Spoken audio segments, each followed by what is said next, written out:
Okay guys, I'm going to make a video for you helping with some of the problems that many people got wrong on the quizzes that were assigned today. So first I'd like to talk about number 5. Number 5 asks for you to write the standard form of a circle. This is completely an algebra-based problem, so if you wanted to more focus on the circle properties, you can go on and fast forward this question in the video. Otherwise, pay attention and we'll go over how to do this. Now remember, standard form is x minus h quantity squared plus y minus k quantity squared. That equals the radius squared. So notice we have a binomial that is squared here and another binomial that is squared here. So, but when we're given this equation, we do not have it written in that form. So the x squared is okay, but this is not something that we can rewrite in parentheses like this. We can only do that by completing the square. Okay, so in order to complete the square, what you're given is y squared plus 10y. We can add a term to this trinomial that will make it a perfect square trinomial. And when you have a perfect square trinomial, then you can rewrite it like that, because that's the factored form. Some of you are just starting factoring or just finished up factoring algebra, so this may be challenging, but just pay attention and I'll go through it. So in order to make this a trinomial, we need to add a term right here. The term that you're going to add is a term that is half of the b term, so half of 10, and you're going to square it. So we're going to do 10 divided by 2 and square it, and we get 25. So therefore, if I put plus 25 at the end of this trinomial, I could rewrite it as y plus 5 quantity squared, because that's the factored form of this trinomial. That's great, but the only problem is if I added the 25 to the left-hand side of the equation, the original had a 39 over here. We also need to add a 25 to the right-hand side of the original equation. So once we do that, now I'm going to rewrite this right here, y plus 5 squared equals r squared. The other side of our equation is 39 plus 25, which is 64. And that is how we get letter B as our answer.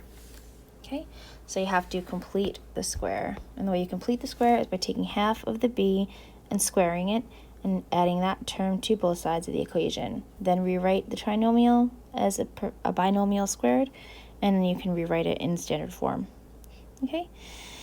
Okay, another problem that gave people trouble was number 9.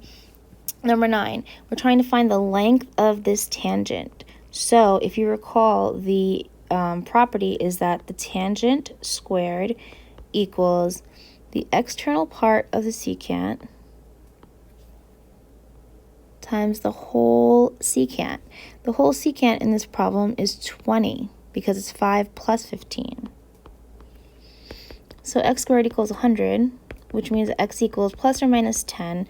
Remember, we don't use negative values for lengths, so our answer is just going to be 10. For number 10 on this sheet, we have two secants. We have a secant here, it passes through the circle, and a secant here, it passes through the circle. Now, they're asking us about the lengths of the parts of this. They're not asking us about the arcs. So the property for that is that the external part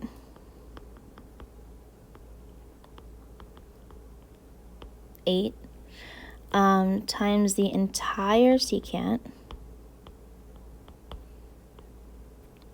What is this entire secant right here?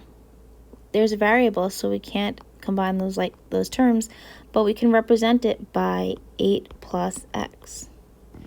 Okay, so that's going to equal the external piece of the other secant, which is 7, times the entire secant, which is going to be 16. Okay, so now we're just going to use some algebra, and we are going to distribute the 8. 7 times 16.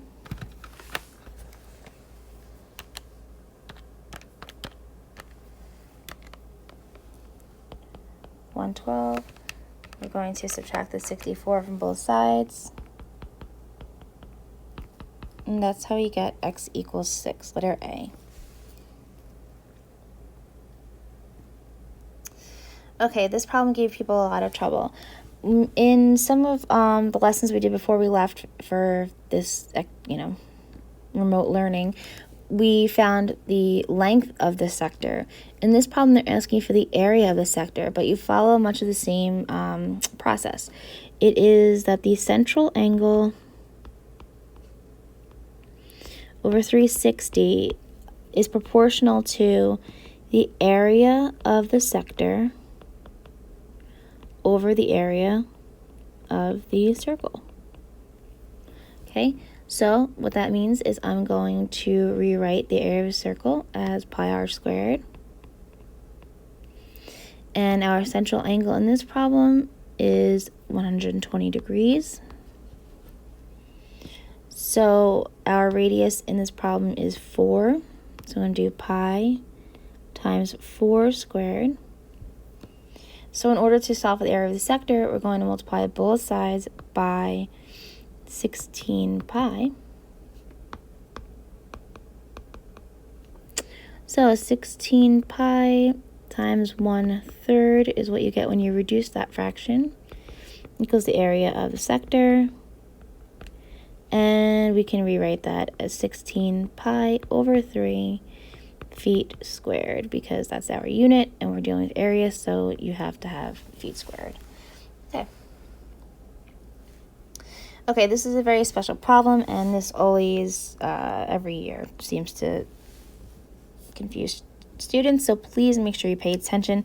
This is a special property that you should add to your knowledge bank. It is that when you have two tangents, both of these lines are tangents, tangent, tangent, you have a special property. When two tangents meet outside a circle,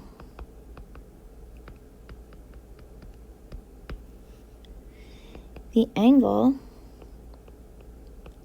formed, in this case, angle BDA here, or ADB as they're asking in the problem, is supplementary to the minor arc it intercepts. The minor arc in this case is here. So we know that the yellow arc and the red angle are supplementary. Great. So if we're trying to find out the angle, we're going to need to know what this arc is. Very easy to figure that out. Together, this arc that we're trying to find and the 265 degree arc form a 360 degree circle. So you just do 360 minus 265. And that will give us that our arc right here is 95 degrees. So therefore, 95 degree minor arc plus our angle equals 180 degrees, leaving our intercepted arc to be,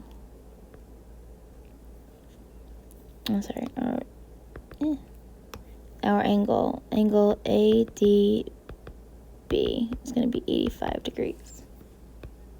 Okay, letter B. Okay, number 16, I'm not sure why this gave people trouble. The rule is that when you have two chords crossing in the middle of a circle, they form two arcs. This arc and this arc.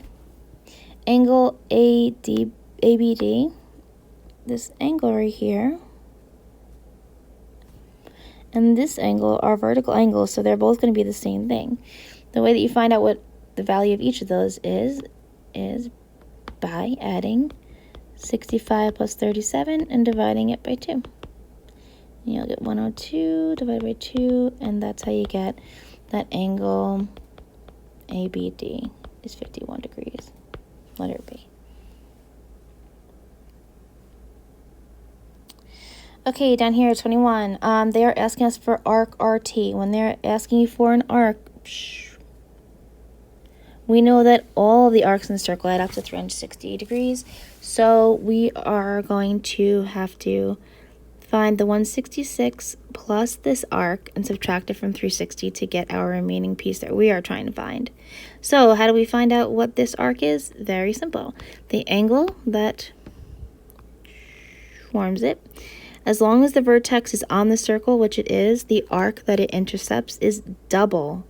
So this arc is 142 degrees. So together we have 166 degrees plus 142 plus arc RT will give us a total of 360 degrees. So 166 plus 142 is 308 plus RT equals 360. And get RT equals 52 degrees. Okay, next we have this problem. Now this is asking us for angle BDC. This is a secant and a tangent. It doesn't matter as long as two segments are meeting outside of the circle. We take the difference of their intercepted arcs. So we are going to take this arc minus this arc and divide it by 2, and that's how we get that angle BDC is 40 degrees. Okay, now in this problem it's asking you the same exact thing. It's asking you for an angle that is outside of a circle. If it's on the outside of the circle, you take the two arcs that it intercepts, which is 178 degrees, and the other arc that it intercepts is 102 degrees. You find the difference of those two and divide it by 2. And that will give you, I think, I don't know, 178 minus 102. 76 divided by 2, we get 38 degrees. Okay, so when the intersection's on the outside of the circle, you subtract the two arcs that it intercepts and divide it by 2. Okay, hope that helps. Let us know if you have any other